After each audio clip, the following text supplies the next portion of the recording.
welcome ulit sa ating activity. This is activity 7. Last time, ginawa natin yung mga ceilings nitong ating residential project. Now, ituloy natin yung mga paggawa ng sheets, no? So far, meron tayong cover page, floor plan, second floor plan, saka yung mga reflected ceiling plans. Ayan. So, gawa tayo ng sheet by navigating this project browser and right-clicking the sheets.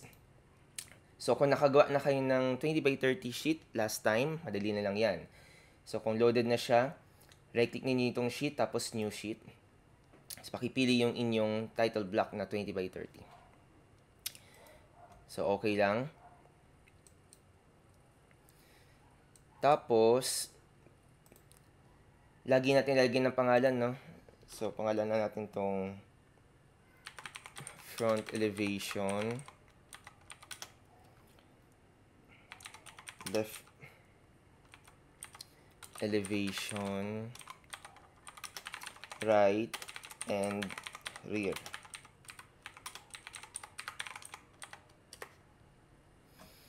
Ayan, tapos gawin natin tong A300.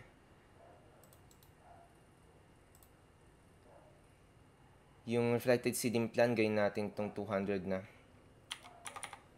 So, yung sheet title, pwede natin palitan dito sa project browser.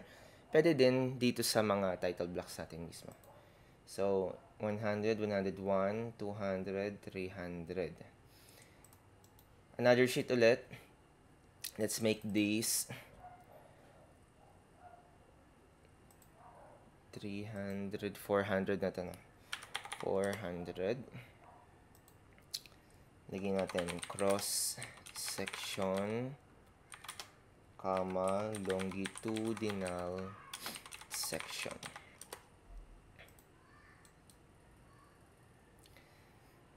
Okay. So, dito muna tayo kay front elevation. So, madali lang naman maglagay ng view, no? So, ito na naituro ko na ng midterms and yung last mga meetings. Pupunta ka lang dito sa project browser. Click the front elevation, then drag and drop lang dito sa ating sheet. Ayan, just like that. Okay, so pwede mo palitan yung title niya, depende sa kung ano yung nilagay mong view. So kung hindi kayo satisfied sa sa haba niya, no, yan, pwede nating i-edit to, then save as na lang ninyo as title view. Yan, paki-apply na lang ginawa ninyo dati sa floor plan. Okay, next. So, may nakikita kayong mga getong lines. It means, ito yung imported CAD natin. So, para mawala yan, VV tayo. Imported categories.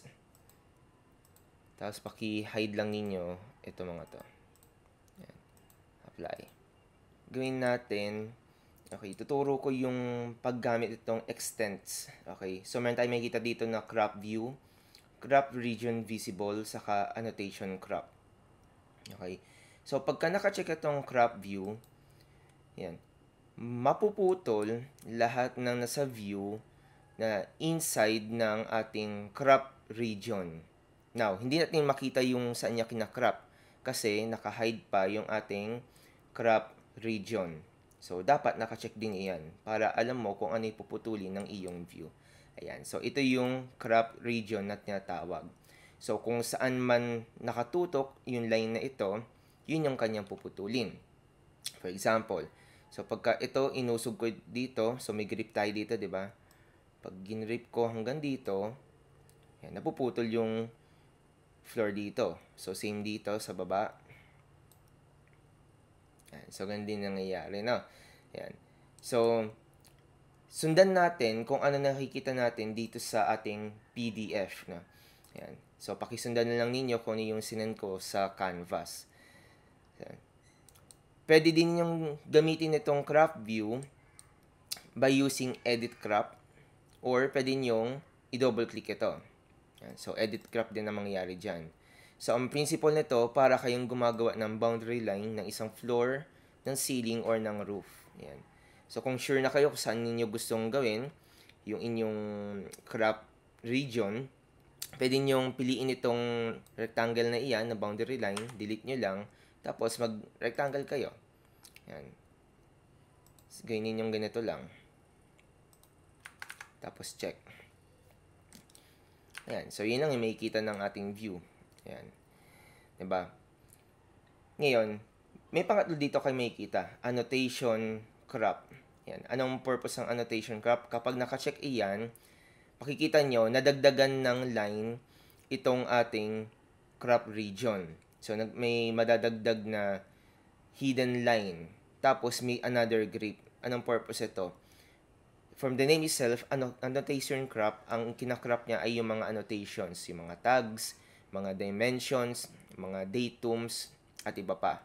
So, pagka inusog mo yung annotation crop na iyan, yan, nakakrop yung mga tulad ng dimensions na yan. Yan. So, gumagamit mo lang yan kapag yung mga annotations na hindi mo gustong maisama dito sa view na ito, yan, ika-crop mo siya, no, using the annotation crop. Kung wala ka namang gustong i-crop na annotation, pwede mong i-uncheck na lang ito. Okay. Next. Itong mga bubbles natin ng grid, pwede natin liitan to. Yan. How? Pwede nyong puntan dito sa ating project browser. Tapos sa families, extend natin to, or expand. Tapos, dito sa annotation symbols, yan, makikita natin dito lahat ng mga symbols na ginagamit natin sa annotations natin at sa mga datums natin. Hanapin natin yung grid head, ito, grid head circle. Drop down natin. Right click natin to. Type properties. Ayan, makita mo dyan, radius 6.5. Let's try making this 5. Apply. Okay. Ayan, limit na siya. Diba? So, hindi na tayo magkukumahog na gawan pa ng ng elbow, no? Lalo na kung nagkakabanggaan yung mga bubbles. So, yan 5 lang. So, kasukat na niya yung ating CAD. Next, palitin natin itong mga level heads na ito, no? Yan. So, makikita din natin siya dito sa ating project browser, sa under ng families. So, kanina, ang ginalaw natin yung grid head circle. This time, ito naman, M level head circle. Right-click natin ito, tapos edit. Ma-edit natin yung family niya. Ayan. O gawin natin yung lagi nating ginagawa, no? So, click niyo itong dalawang label, edit type, tapos make sure na naka 0.85 yung ating width factor. Tapos, sa ating text size, mag-duplicate na lang tayo, no? Duplicate. Let's make this 2 mm. Okay. Tapos, gawin natin 2 mm to. 2 mm. So, 2 mm text size, width factor, 0.85. Then, let's make apply. And then, for the symbol, dito natin papalitan yan, no? So, may family types. Family types. Tapos, yung radius, dapat nakatuyan. Okay. 2 yung radius. Apply lang natin. Okay. Tapos, click itong dalawa. Make sure pantay sila, no? Makikita natin yung boundary nila. Paki-usog dito hanggang sa yung tip nitong circle is halfway ng boundary nitong dalawa. Okay? So, ganyan. Next. Click nyo itong elevation label. Edit natin yung label niya. Edit label. Okay. So, lahat ng mga parametric labels and text ng Revit, pwede tayo maglagay na tinatawag na prefix saka suffix. Yan. Ano ibig sabihin ng prefix? Ito yung mga words na ilalagay niya automatic sa every value. Before, kaya nga prefix. Pagka suffix naman, after ng value. Yan. So, ano lalagyan natin sa prefix? Ilagay natin 11 dot plus 11 dot plus. Yan. Okay. Yan. So, yung makikita natin, no, 11 plus elevation. Make sure na i-save as niyo to. Save as, family. Tapos, sa inyong Revit folder, Revit families folder, under the modified annotations folder, din nyo isa-save ito as level head dash modified. Level head dash modified. Options, 1 backup lang. Okay, tapos save ninyo. Pagka-save, doon ninyo i-load. Load into project and close. Final plate. Okay. Yes. Overwrite. Check natin sa ating elevation. Ayan. So, ganyan ang lalabas sa kanya, no? Ayan. Okay. So, para ma-apply ninyo to, sa akin na-apply ko na siya, no? So, SA nyo lang, edit type, duplicate nyo, tapos make sure na ang pangalan ay modified level head. Yan ang dapat na pangalan. All caps. Tapos, pag napalitan na ninyo, yung symbol, papalitan din nyo dapat ng level head modified. Yung ginawa ninyo kanina. Level head modified. Apply. Tapos okay.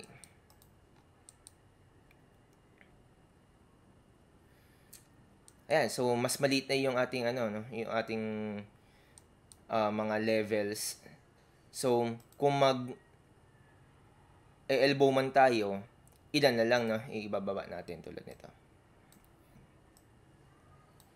Elbow and elbow.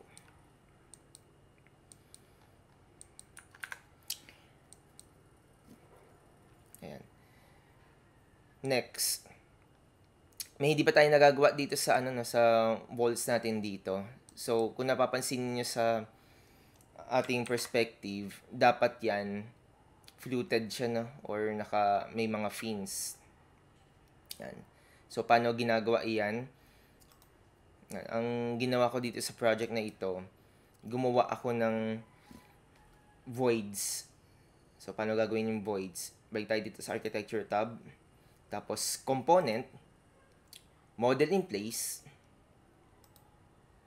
pakihanap si wall, kasi wall category ito, so ang makaka-apply lang din sa kanya, dapat wall lang din. So, walls, okay. Pakipangalan nito na vertical,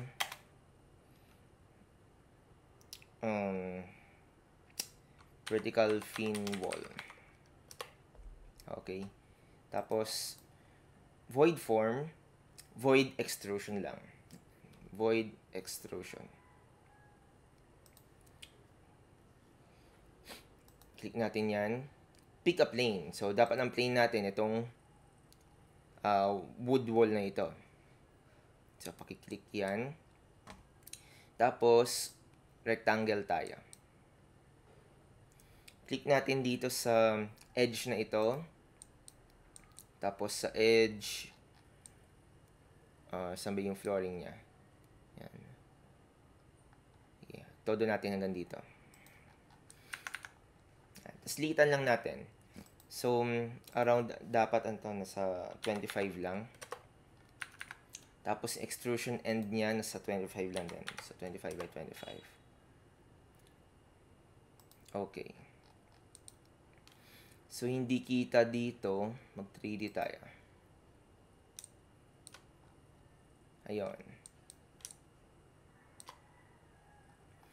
So, ganito.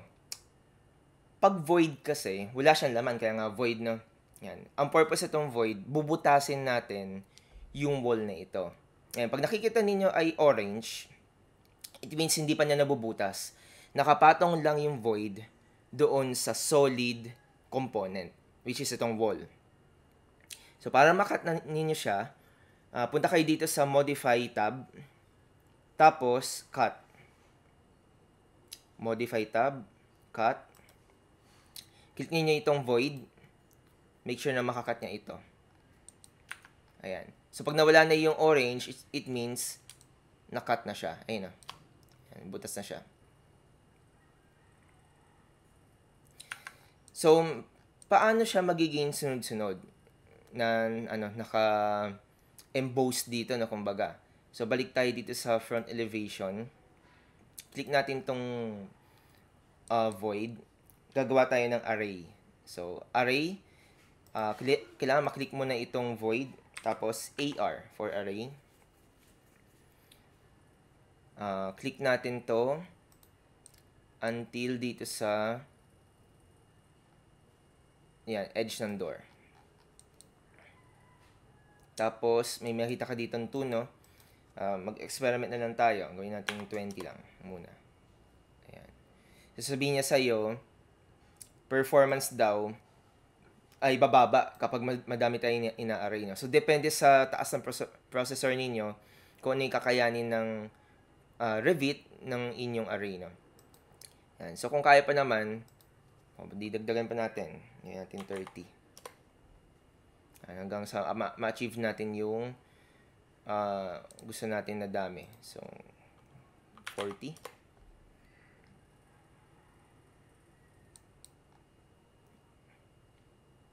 Yan. Okay na sa akin yan. So, 40. Let's make sure na mabubutas niya lahat.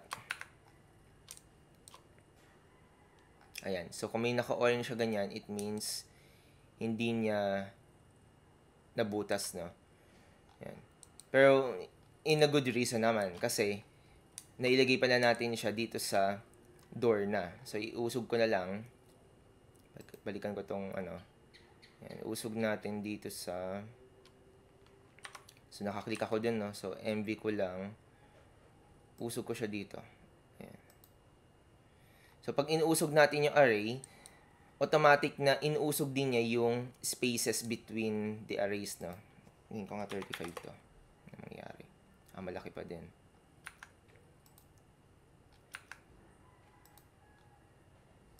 Okay, 38. 40 pa din pinaka good na tingnan. Ayan.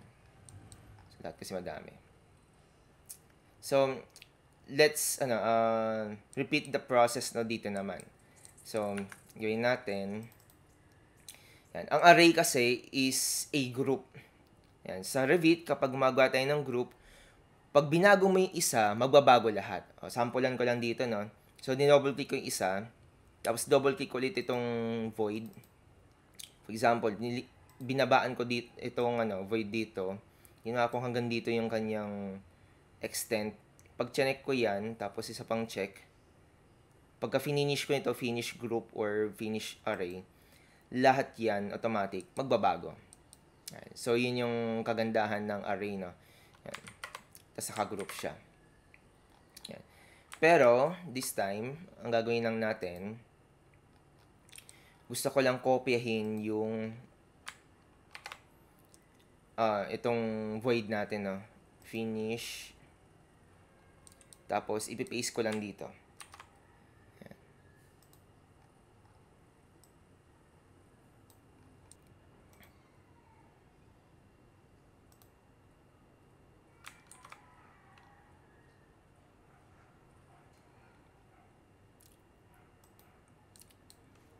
Move natin ito from this tip onto this tip ng door jump. Sliding door jump. Pag nailagay na natin siya dito, make sure na nakakat ulit siya muna. Cut geometry. Click natin itong void. Then, click the wood wall para makat siya. Then, click natin itong void. Pag nakaklik na siya, AR for array, pakiclick yung top right ng ating void. Tapos, pakiclick dito sa kabila na. So, dito sa jump ng kabilang sliding door. Tapos, gawin natin tong 30. Okay.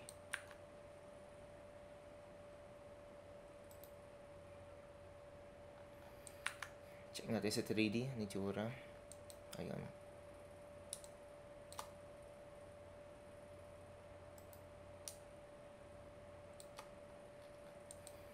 Next, let's make the same method dito sa part na to, saka sa part na to. So, elevation ulit. Paste ko lang kasi nakakopy naman tayo kanina ng array. Finish. Okay. MV. Click dito, click dito. Cut muna. Cut. Pag nakakat na, click natin yan. Tapos array. Top right. Tapos yung dulo nito. Yan. Woodwall lahat yan, diba? Yan. Tapos, gawin natin tong 30 ulit. Okay.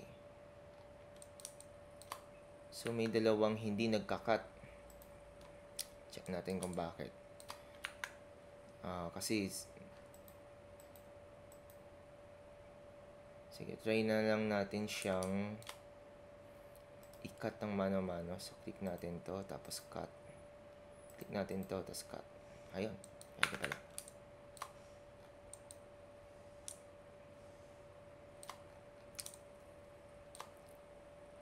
Gawin natin sa iba. Pagawin muna natin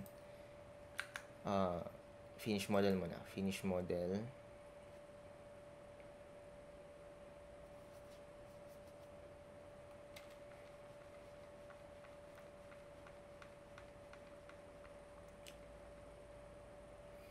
Tapos, always make sure nagsisave kayo kada ginagawa ninyo yung ilang part sa ating Revit project, since minsan may mga error na nangyayari.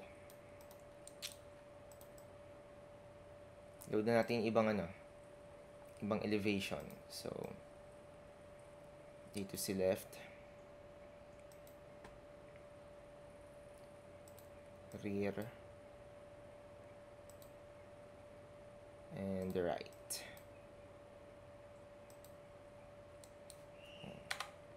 MA lang.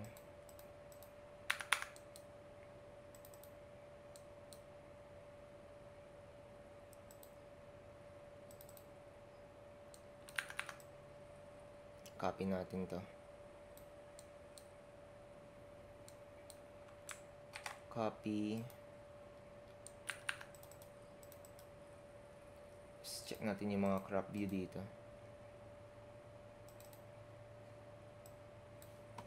Try natin kung gagana yung paste.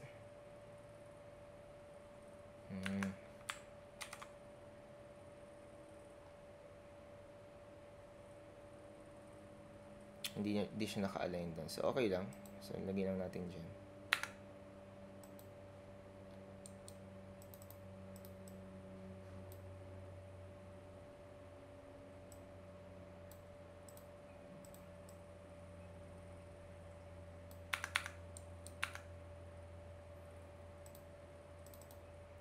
Lagyan natin dito.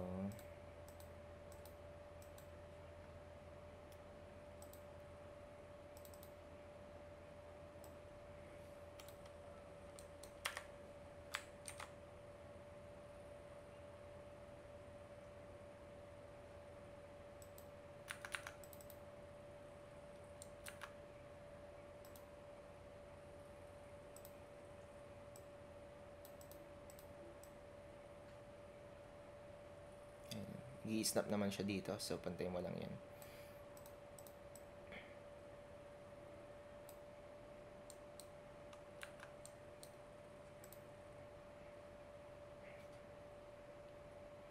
And here.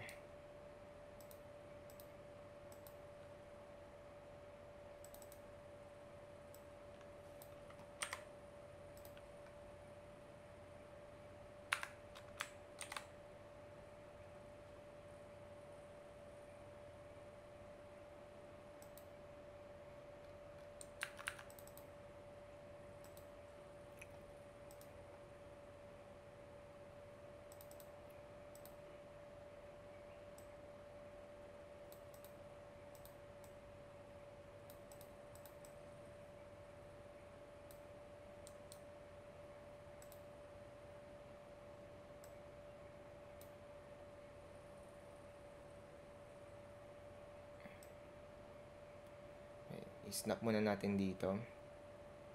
Ayan. Pantayin natin itong dalawa. Tapos, doon natin igalaw itong title. Ayan.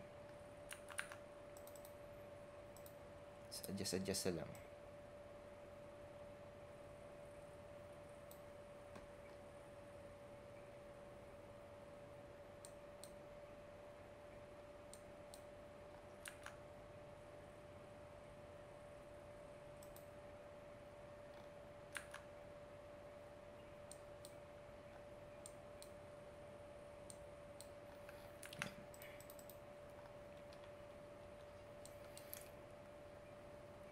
So, meron tayong front,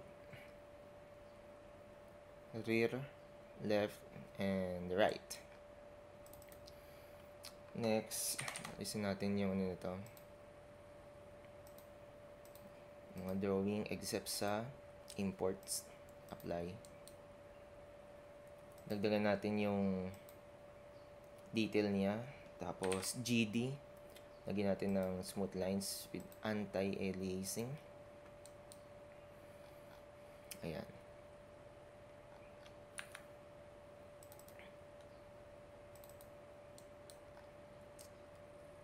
Click natin itong ginawa natin kanina. Ayan. So, double click natin yung ball. Ayan.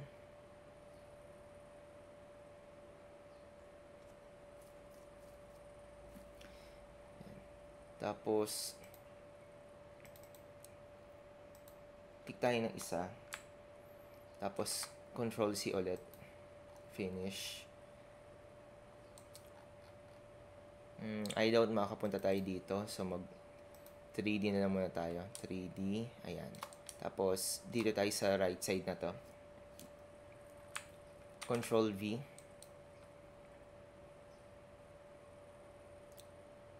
Pindot ka lang dyan. Edit pasted element. Click here. Edit work plane. Pick a plane. Okay. Pick plane itong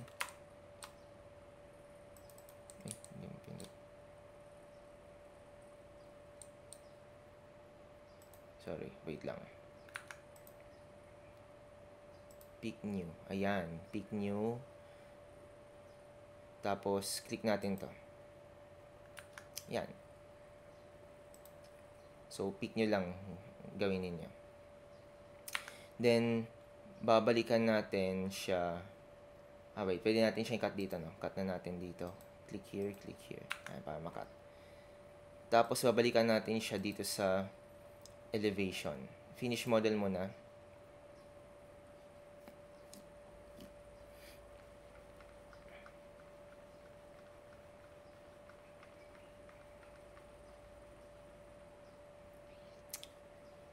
Ayan. Tapos, open natin right elevation. Ayan. Tapos, double click natin ulit to.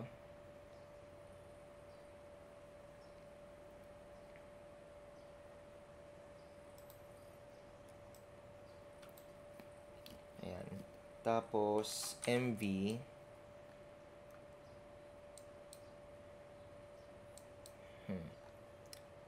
Move natin siya dito sa... Ay, sorry.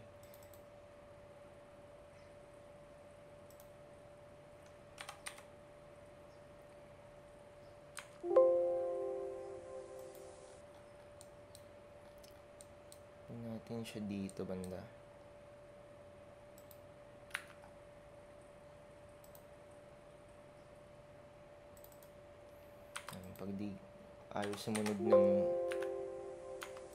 Pag ayaw sumunod ng snaps, so open mo lang yung yung mismong void para ma-edit natin boundary, tapos dito natin siya endpoint.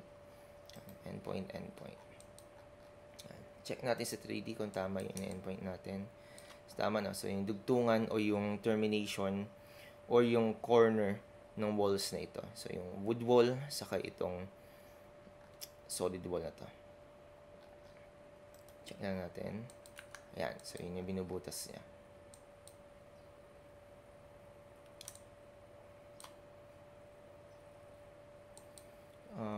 Let me double check muna, no, itong part na to kung siya ba ay naka-column.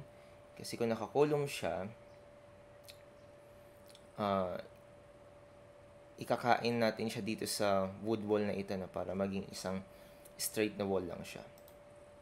Ayun, column nga siya.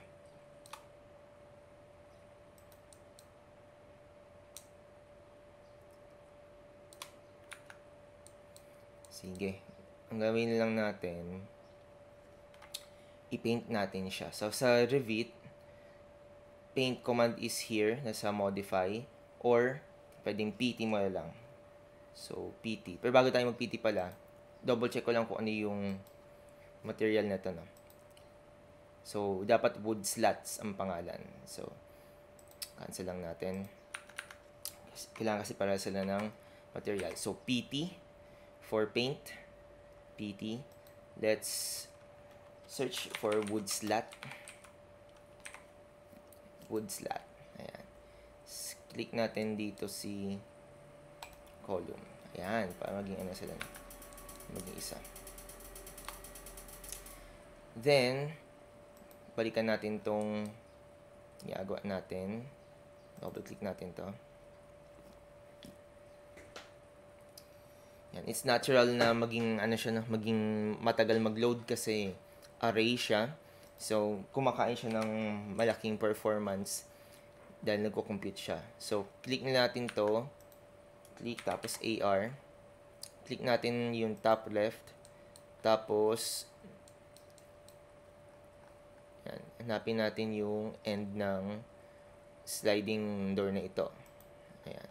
Sige lang natin 5. Hindi, malaki pa din. 8. Ayan, 8. So, okay. Wait. Huwag mo na yung finish model. Pwede pa natin lagyan to. Ayan. Edit, pasted. Pick new. Ayan.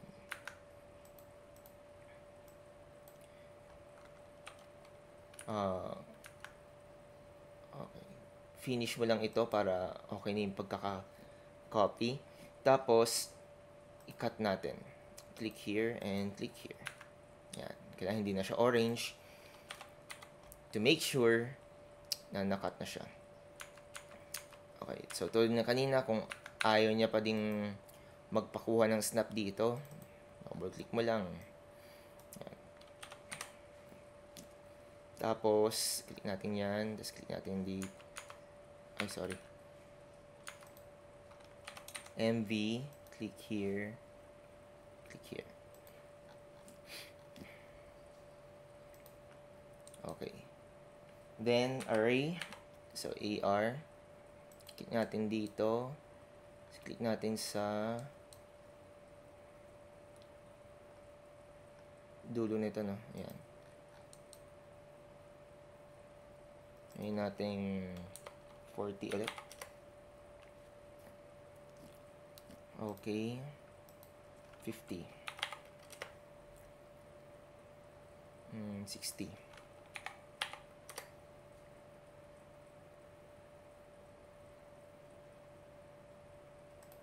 70. Ayun. Mas slick. Okay, so pakiayos lang ninyo yung mga level lines na ito.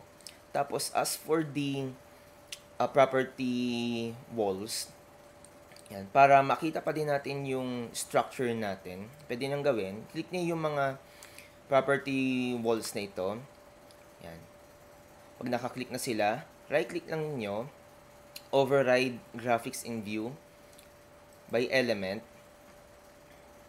Tapos, in transparency, itodo nyo, gawin yung 100, apply. Ay, so, magiging transparent na siya. Kita niyo yung nasa likod. Next, lagyan naman din ninyo ng hidden line. So, yung projection line niya, papalitan natin yung pattern. Gawin nating hidden 1/8, apply. Ayan. So, para alam natin na meron pa din dito na property line. Ayan. O property wall line. Ayan. Next, yung mga glass natin, no? So, tulad nito, itong glass na ito, no? Palitan natin yung kanyang surface. Lagyan natin siya ng foreground na aluminum. Yan. So, kahit ano dyan sa aluminum na yan, okay lang. Tapos, yung color, gawin natin 200 lahat, no? Ayan. So, 200, 200, 200. Para light lang yung kanyang line. Apply. So, dapat lahat ng glass natin mangyayari, magiging tool nito. No? Ayan.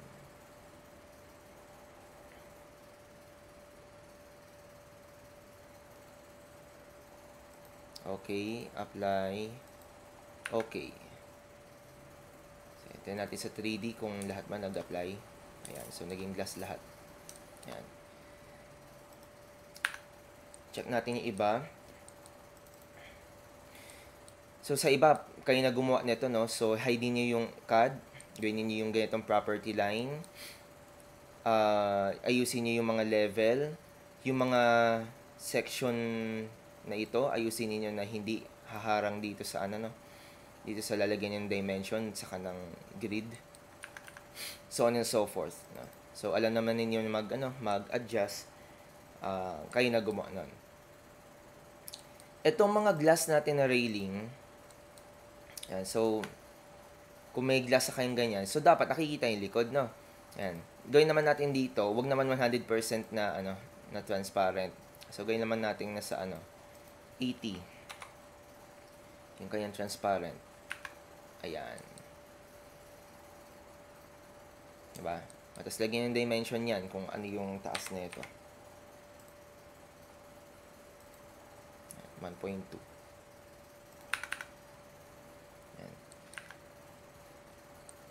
Ano pa? GD nga tayo. GD.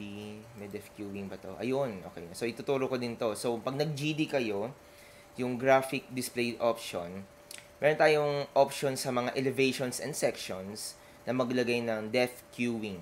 Def queuing. Ano ibig sabihin nun? So, nakikita nyo ngayon, flat lang yan, no? Pag may def queuing, show def natin. Apply. Ayan. So, nagiging dim yung mga niya, no? Yung mga malalayo sa view niya. Para maintindihan nyo, itong front elevation, tinan natin yung kanyang front elevation view tag. So, punta tayo sa floor plan. So, buksan ko to. Yan. Ito yung front elevation niya, di ba? So, pag kinlik niyo itong arrow na ito, click. So, ito yung pinaka-extent ng kanyang view. Okay. So, kumbaga, yung camera nandito. That's why ang layo nung depth niya dito. So, kung gusto nyong kumapal yung front elevation natin kanina, ilapit niya ito. So, ilalapit ko siya mga hanggang dito. Yan. Bakita pa din yung ramp. Tapos ito, pagka binago niyo yung grip na ito, hahaba din yung kanyang elevation, no? So, huwag niyo nang baguhin yon. Ilapit lang ninyo itong view na ito.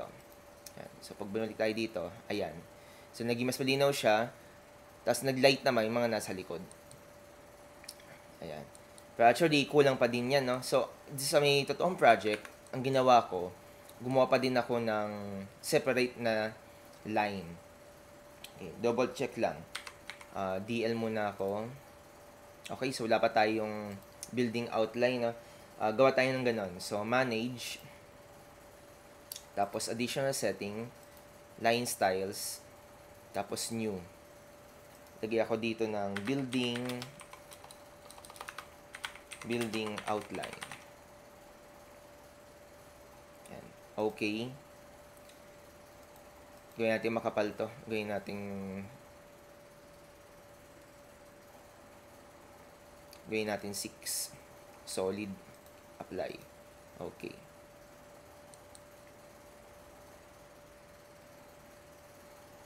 So, ang gist neto, yan. Sorry.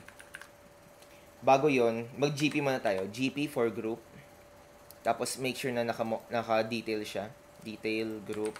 Pangalan natin tong front elevation outline.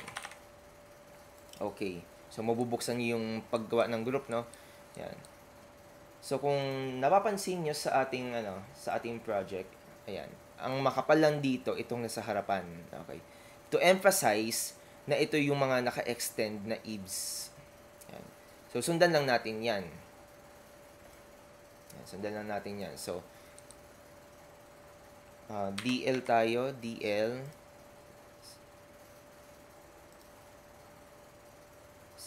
Sundan lang natin tong lines na ito. Ito, saka to. Ayan. Tapos, hanggang dito, to.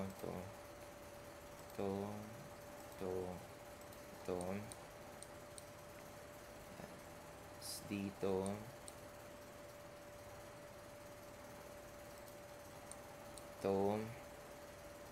Ito. Sundan natin yung mga uka-uka na yan. Ito. At ito. Ayan. So, pagka tiniel mo yan, ay, sorry. Mali yata. O yun, nakating lines. So, dapat naka-building outline yan. Ayan. Yun. So, yun. Ganyan ginawa ko doon. Ang building outline. Tapos, the rest, so, para makapal pa din siyang tingnan, ang ginamit ko lang doon, wide line. So, DL, tapos, wide line. Bago yun. Yan, tapos, pinoject ko lang ito.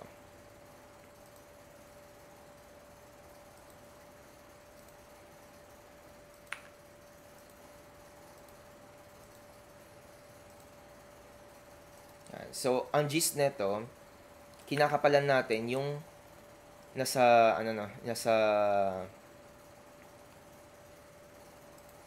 buong outline ng ating building, kaya building outline Ayan. So, kakapalan mo na lahat yan. Okay. So, wide line na ginagamit ko dito kasi nasa likod naman sila, no? Dito natin lagyan ng ayan. So, kung ano yung mas malapit sa view or camera view, yun yung kinakapalan natin. So, ganyan.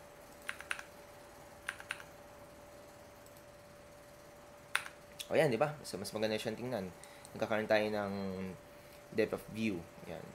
So, bukod sa sa depth queuing na ginawa natin sa GD, yan, bukod dito, gumawa pa tayo ng outline na para mas makita natin yung depth ng bawat elevation.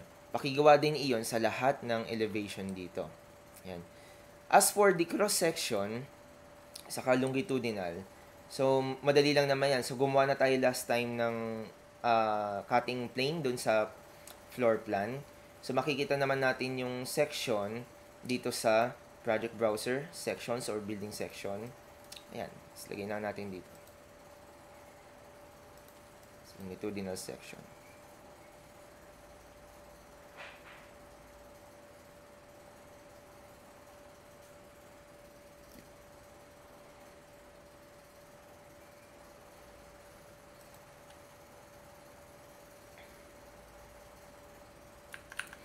Okay. So, palitan din niyo ng view. Yan. Kung hindi kayo satisfied, pwede niyo baguhin din ito. Yan. So, ito yung tinuro ko sa activity 6. Tapos, i-hide din niyo yung mga cards dito. Hide, none. Check nyo yung imports. Tapos, yung crop view, make sure na naka-open. Iangat na lang niyo, no? Yan. Kung tulad sa akin, baligtad ng ganyan nyo, pwedeng ligay nyo dito. Okay. Tapos, make it fine. GD ulit. Smooth line. Tapos, depth queuing. Dito, hindi mo na kailangang lagyan ng building line kasi yung mga kinakat niya, lagi makapal naman niya. Ayan. Okay. Now, kung meron kayong, ito, yung monolithic na stair, gusto ko makapal yung ano niyan eh. Baka kailangan ito, palitan natin ng dense. So, dito sa may construction, run type, gawin nating concrete dense. Ito, para maging makapal yung kanyang pattern o yung pinaka-hatch niya. Ayan, yung makapal na siya doon. Ayan. Next,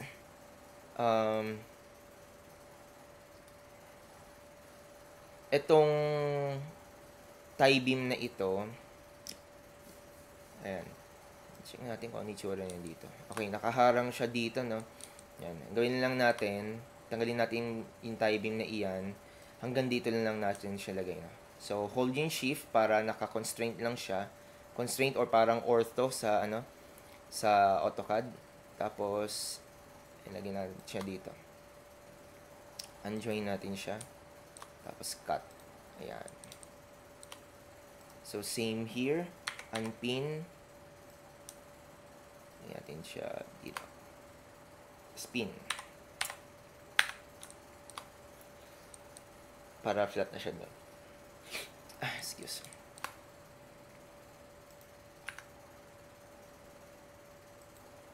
Tapos, ito, kulang siya dito, no? So, I guess, extend natin din siya. So, edit boundary, AL, kailangan sa, yan, end nito. Yan. Tapos, check. Modify, join, para maging flat siya dito. Pag hindi siya naging flat, switch join order. Yan. So, dito sa cross section, yun may itsura niya. Okay. Next. Ito, ceiling extrusion. Itong ceiling extrusion, gypsum wall board. Yung cut pattern niya, sand, no? Gawin natin dense din to. Sand dense, apply. It's okay.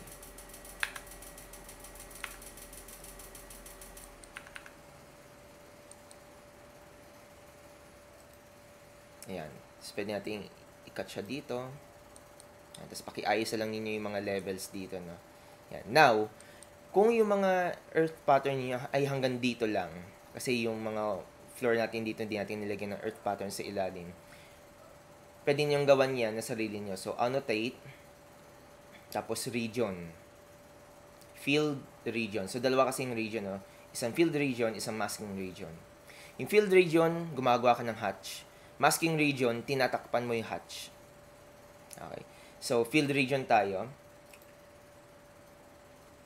Wala pa kayong earth na region. Duplicate lang tayo dito. Duplicate. Tapos, make earth. Okay. Tapos, pakihanap si earth. Edit natin siya. Gusto ko mas maliit. 0.5. 0.5. Ayan. Okay. Okay.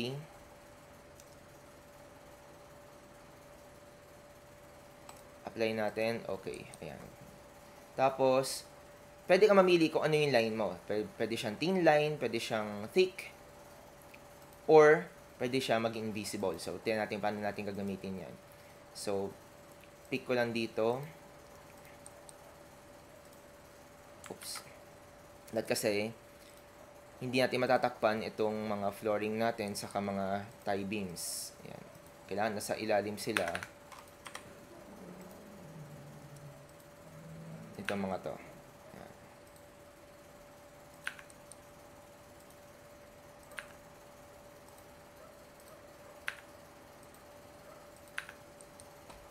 Okay. Tapos dito.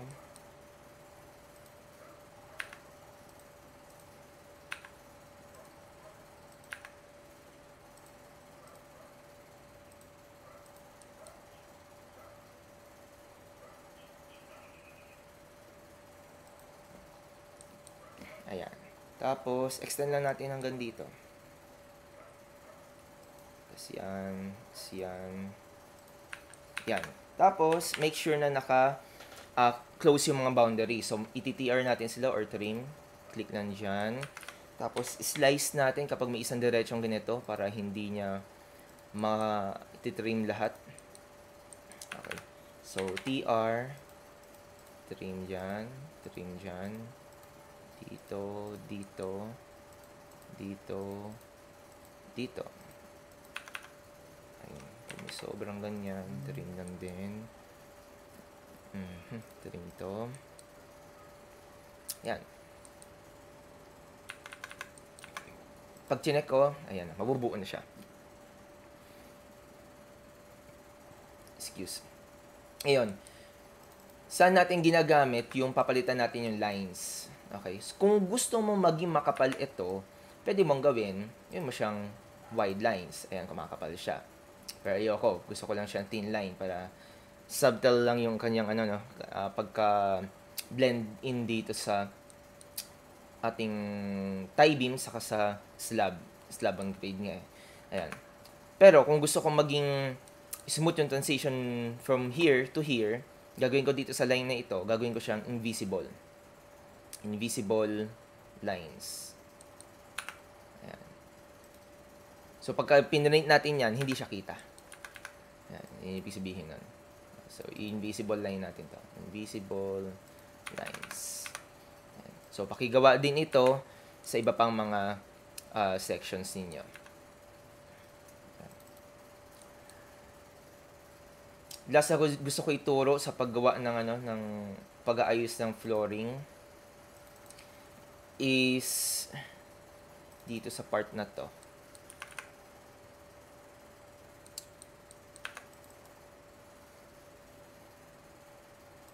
So, nung nag-check ako last time, sabi ko, pwede ninyong i-hide naman yung mga lumilitaw na tie beams dito, no? So, gagawin lang ninyo, modify, join nyo, click nyo to, tapos click nyo yung floor.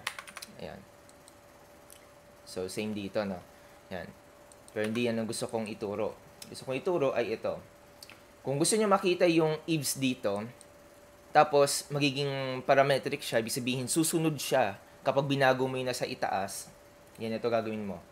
So, view range, edit. Hindi view range. Underlay. Kailangan natin makita is yung second floor level. Ayan. So, nakikita natin yung taas yan, no? Ayan. So, nakiklik natin siya. Tama? Okay. Ang gagamitin yung command is line work. So, LW for line work. Tapos, mamimili ka kung anong line style ang ipapalit mo sa nakikita mo dito. Yan. Okay. Since wala pa tayong hidden line dito na gusto kong magamit, gawa tayo. So, manage, additional setting, line styles, new, lagay natin na hidden 1/8. Okay.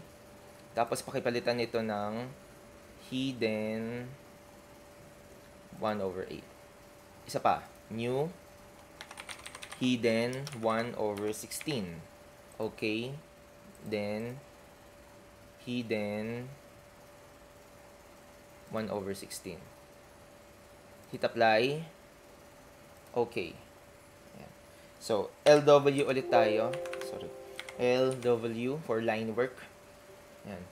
Tapos, pakiclick itong si hidden 1/16. Click mo itong line na to. Click mo yung line na to. Ito. Pwede mo siyang i-extend dito or i-pull. Ayan. Para maging edge lang talaga. Wait. Ayan. LW. Tapos, click ko ito. Ito.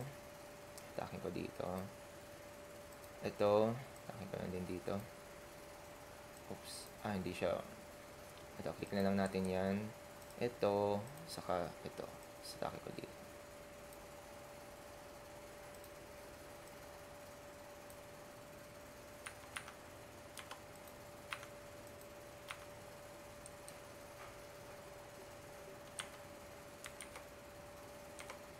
Teka, ulitin ko to. Ayan. LW. Click ko ito. Hatak dito. Ayan. Okay. Now, itong underlay, tanggalin natin. None. Ayan. So, kita mo na yung ano, yung sa itaas niya, di ba? Ayan. Tapos, text mo lang. Text. Lagay mo dyan, ano,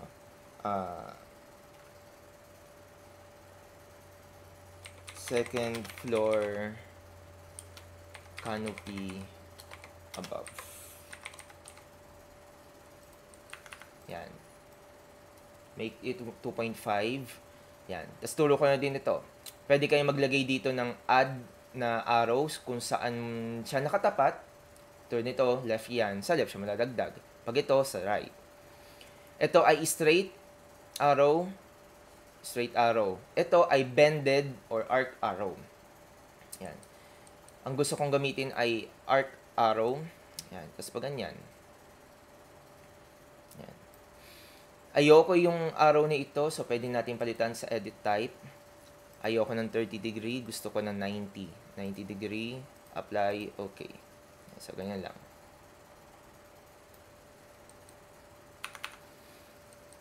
Second floor canopy above. Pwede din itong gawin sa second floor naman, no? Kung gagawin naman ninyo ay yung roof eaves. Okay. So, dito muna natatapos sa activity 7. Pakigawa ito lahat, pakiayos from ground floor plan hanggang sa building elevations.